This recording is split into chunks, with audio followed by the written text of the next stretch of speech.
A veces, los secretos más oscuros no pertenecen a la imaginación, sino a las sombras de lo cotidiano. Hoy te contaré una historia que no solo desafiará tus sentidos, sino que te hará dudar de lo que crees posible.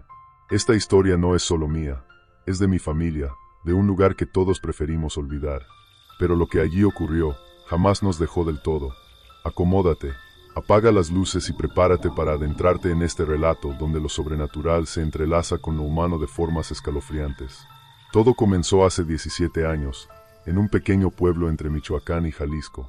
Yo tenía 8 años y vivía a solo unas casas de mi bisabuela, una mujer de más de 90 años cuya devoción religiosa era tan fuerte como sus silencios. Por las tardes, me encargaban hacerle compañía mientras mi tío José trabajaba en su puesto de tacos al vapor. Esa rutina parecía inofensiva, casi aburrida, pero lo que experimenté dentro de esas paredes marcó mi vida para siempre. Desde la primera noche que crucé el pasillo que conectaba nuestras casas, sentí un peso invisible caer sobre mí. Era un frío que calaba hasta los huesos, un aire denso que parecía susurrarme advertencias en un idioma que no entendía. Mi bisabuela, como siempre, estaba sentada en su sillón con el rosario entre las manos, murmurando oraciones con los ojos cerrados. No hacía caso a nada, ni siquiera a los ruidos que comenzaban a llenar la casa. Al principio, eran cosas pequeñas, crujidos, pasos que parecían venir del pasillo, el roce de algo moviéndose en la cocina. Pensé que era mi imaginación, o quizá los efectos de quedarme hasta tarde viendo caricaturas. Pero pronto comencé a ver sombras. Al principio eran fugaces, como manchas oscuras en el rabillo del ojo. Luego, se hicieron más claras, más definidas. Podía verlas pasar del baño a los cuartos, o detenerse en los rincones donde la luz no llegaba. A veces, me daba la impresión de que me observaban. Una noche, mientras apagaba la televisión, vi algo que nunca olvidaré. En el reflejo oscuro de la pantalla, justo junto a mi bisabuela, había una figura alta y encapuchada, vestida con una túnica negra. Era más grande que cualquier persona que haya visto, y aunque no podía ver su rostro, sentí su mirada clavada en mí. El miedo me paralizó por unos segundos antes de que saliera corriendo, gritando, hasta llegar a mi casa.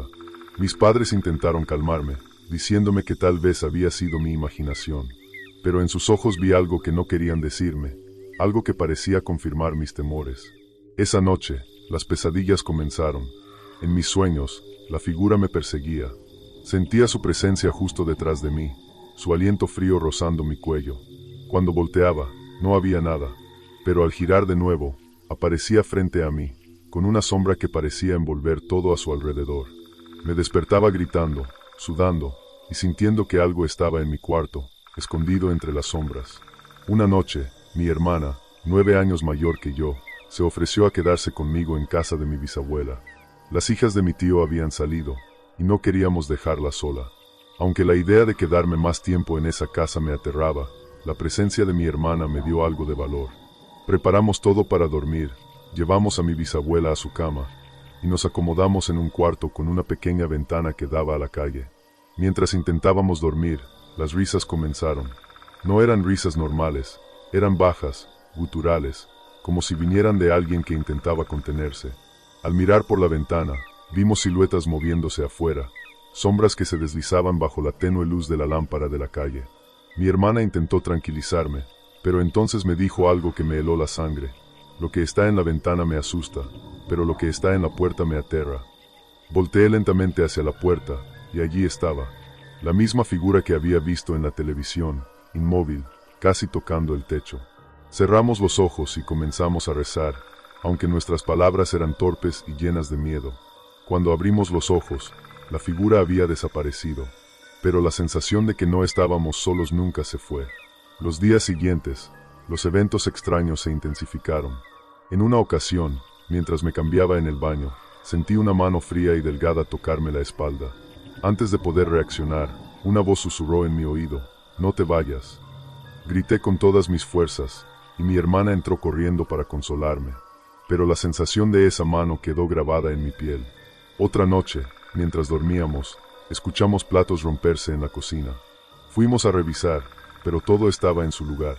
De regreso al cuarto, vimos que nuestras pertenencias habían sido sacadas de los cajones y esparcidas por el suelo. Nadie más había entrado. La gota que derramó el vaso llegó unas semanas después. Mi bisabuela falleció en su cama, tranquila y sin sufrir, o eso nos dijeron. La casa quedó vacía, pero no en paz. Cada vez que intentábamos limpiar, encontrábamos pisadas en el polvo que llevaban de la cocina al baño. Una de mis tías asegura haber visto a alguien parado al final del pasillo, aunque estaba sola en la casa. Cuando regresé por última vez para recoger algunos muebles, lo sentí de nuevo. Esa presencia, esa sombra que nunca nos dejó. Al mirar hacia el baño, la vi una vez más. Era la misma figura, alta, envuelta en oscuridad, observándome desde el rincón. Esa noche, las pesadillas regresaron. Nunca hemos vuelto a vivir en esa casa. Mi familia y yo hablamos poco de lo que ocurrió, como si al mencionar su nombre pudiéramos invocarla de nuevo. Pero cada tanto, en los momentos más silenciosos de la noche, siento que me observa, esperando el momento de regresar. Si algo aprendí de esta experiencia, es que no todas las historias necesitan una explicación. A veces, lo inexplicable es simplemente real. ¿Y tú? ¿Te atreverías a cruzar el umbral de esa casa?